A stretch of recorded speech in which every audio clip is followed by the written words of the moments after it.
Depresija. Pašnekam apie depresiją. Yra tokias reikalas kaip pasąmoninė depresija ir biologinė depresija. Tai reiškia, tiem, kuriems yra vadinama pasąmoninė, tai jiems dar retkarčiais prasimuša tokios kažkokios geresnės nuotaikos, ten nusiperka daiktą ar kažkas tai tokio, pagerėja kažkas tai tokio. O tiem, kur yra biologinė depresija, tai reiškia įsisenėję reikalai visi. Čia galim pavadinti, kad visos psichotraumos ilgai neišspręstos, negalėjimas uždirbti pinigų, baimė dėl ateities ir panašiai, ten, žodžiu, išvis žmogus nežino, ką jisai daro. Ir vieniem ir kitiem tas pats būna. Tik tai reikalas toks, kad biologinė depresija, tai reiškia, kūnas išjungia sistemą, sistema išjungta ir kūnas dirba, ir psichika dirba išgyvenimų režime. Tai absoliučiai viskas sulėtinama, yra mąstymo procesas. Net jeigu reikia uždirbti pinigų, žmogus viską išjungia, tai reiškia taip, kad išgyventų, energijos nėra. Ir šitai būsena yra sudėtinga, nes jam nėra pastangų netgi dėti pastangas, kad eiti iš to. Žmogus pats save nurašęs. Tai dėl to yra, ką medicina ir daro, tai stabilizuoti tą būseną, tai antidepresantai. Pas mane ateina dažniausiai jau šitie, kuriems yra pasąmoninė depresija, nes aš turėjęs tokių keletą klientų ir jie iš vis nenori nieko daryti, nes jie patys nesikabina į gyvenimą. Štai dėl ko jiems yra praktiškai neįmanoma padėti. Nes, tai yra daugiau darbo ir, žodžiu, tegu būna ta būsena, kurioje jiems patogu yra, nes jie neketina patys spręsti. O šitą, būtent pasąmoninė, kurią galima pataisyti, tai lygiai tas pats yra, kaip sakiau, aš jau nuo infantilumo vaistų nėra, tai čia prie to pačio būtų.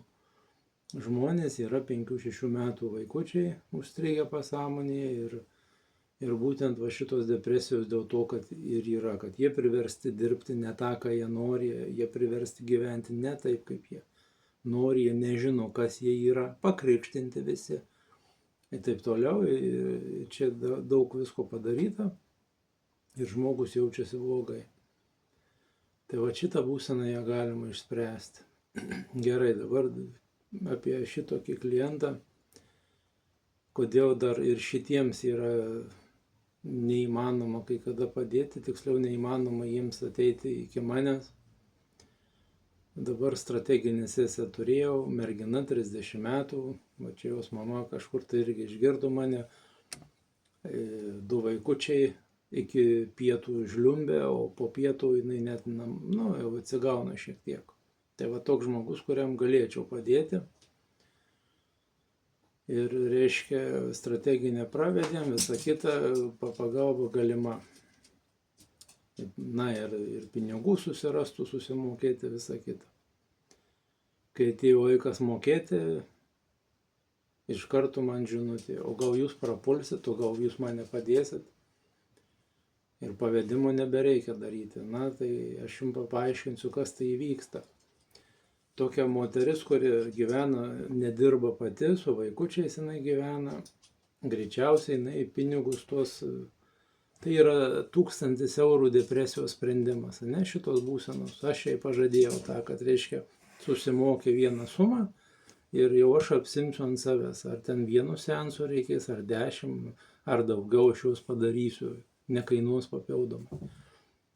Gerai, žmogui atrodo, kad tai ten daug, dar kažką, aišku, jeigu nedirba ir yra infantilus žmogus, jisai niekada neturėjo tokio reikalo prisimti atsakomybės, iš karto įsijungia išgąstis, baimės.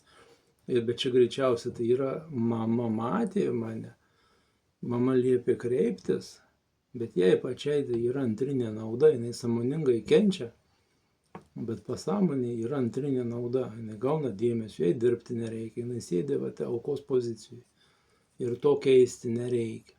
Nežinau, kas ten būtų sumokėjęs, galbūt tėvas, ar nežinau, ar mama, ar vyras, aš nežinau, kas ten būtų sumokėjęs, bet greičiausiai ne jį pati ieškojo pagalbos. Dėl to jinai dėjo atbulinį. Tai tokie reikaliukai yra. Kai vaikai gimdo vaikus, tai normalu, kad jie dar savimi nepasirūpinę, jie turės depresiją. Nes čia jau iš kartos į kartą, aš jums daugybę kartų sakiau, žmonės neplanuoja vaikučių. Jie, kada sužino, kad pastoja ta mama, jinai išsigąsta, jinai neturi santaupų, neturi tvirto pagrindo, vyras ten koks nors pimpalą paleidęs per kaimą laksto ir panašiai, jinai negali jį atsiremti kaip į vyrą. Ir tokia moters reakcija, jinai iššaukia, va tam sekančiam vaikučiui, jinai iššaukia depresiją. Ir šitą va būtent reikia perrašyti nuo pat pradėjimo vaiko, kad ateina. Ir tie, kurie yra nevaukti vaikai, jų visą laiką bus bloga savijauta, depresyvi savijauta, kol to neperrašysit pasąmonėj.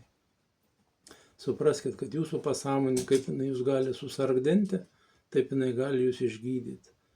Ir jūs tą galite padaryti su kažkieno pagalba. Tai va.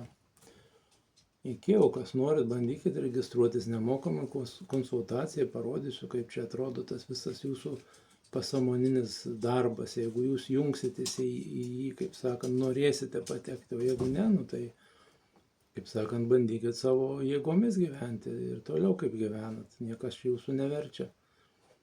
Tai va, iki.